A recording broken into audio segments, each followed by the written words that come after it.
अंजना जी, मैं सबका क्रमवार उत्तर देता हूं। पहले हमारे राजद के प्रवक्ता शक्ति जी ने बोला विमर्श की बात। अरे भाई, विमर्श कितना क्लियर था तो समझ में आ गया। जब तेजस्वी यादव जी से पूछा गया तो वो फर्स्ट इंस्टेंस में जवाब ही नहीं दे पाए। उन्होंने कहा जी मुझे पता ही नहीं। इससे बहुत साफ है कि विमर्श था या किसी ने ऐसा कर दिया कि अब पार्टी की मजबूरी हो गई उसके साथ खड़े होना। दूसरी बात मैं कहना चाहता हूं अपने सारे विपक्षी दलों से, देखिए साहब, आपकी सियासत की नाकाम हसरतों के जनाजे को नफरत के ताबूत में दिखाने के बहुत मौके आगे आने वाले थे। इस शुभ अवसर पे आप उससे बाज आ जाते तो बहुत बेहतर था, मगर क्या बताएं, अपने नाकाम हसरतों के जनाजे का ताबूत लेकर तीनों लोग आके खड़े हो गए।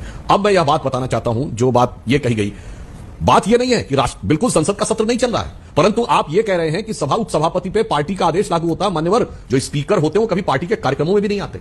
हम लोग की भी बहुत समय सरकार रही, आपकी भी सरकार रही, पार्टी के अधिवेशन में नहीं आते, पार्टी के किसी कार्यक्रम में नहीं आते। ये एक गरिमा मानी जाती है। पार्टी कभी उनको आदेश देती नहीं। ठीक है, वो आपका अधिकार है, आप टिकट देंगे नहीं देंगे वो आपके ऊपर है, परंतु उस समय जब चेयर पर हैं, यह टिप्पणी करना कहीं ना कहीं दर्शाता है कि आपके मन में उस विषय को लेकर एक अवमानना है। अब दूसरी बात, जो ममता जी की फोटो वाली बात कही, वो कह रहे राज्याभिषेक हो रहा है। कहना चाहूंगा वो फोटो एक तो कैबिनेट की फोटो है।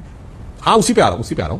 वो कैबिनेट की फोटो है और ये जो है ये वो है जो भारत के सांस्कृतिक स्वरूप की, बिल्कुल आफ्टर इंडिपेंडेंस वहां की सरकार में वो स्वाभिमान नहीं था कि वो भारत जो हजारों सालों का चिरंतन राष्ट्र है, which is a perpetual nation, उसके उस स्वरूप को सामने रख सके। जो स्वाभिमान नहीं था, ये भी मैं कहना चाहता हूं। 15 अगस्त 1947 को नेहरू जी प्रधानमंत्री जरूर बन गए थे, पर वाइसरॉय कौन था? माउंटबेटन। 30 जून 1948 तक भारत का आर्मी चीफ कौन था? General Roy butcher. भारत का एयर चीफ, भारत का नेवी चीफ, भारत का आईबी चीफ, सबके सब अंग्रेज थे जनाब। भारत का आईबी चीफ 1950 तक अंग्रेज को रिपोर्ट करता रहता था। और तो और गवर्नमेंट आर्मी का 1950 में एक्ट बन गया, आर्मी और एयरफोर्स का।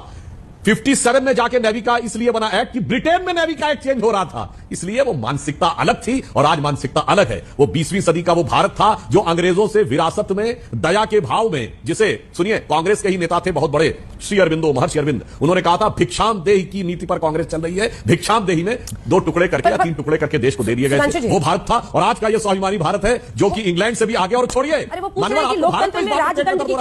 इंग्लैंड के प्रधानमंत्री ऋषि सुनक को आपने गाय की सेवा करते हुए देखा है, उन्हें इस बात का कॉन्फिडेंस, उनको इस पे गर्व होता है, उसमें कोई आपत्ति नहीं करता इंग्लैंड में। मगर देखिए, गुलामी की मानसिकता में डूबे हुए लोग आज भी इसको लेकर भारत में छाती पीट रहे हैं।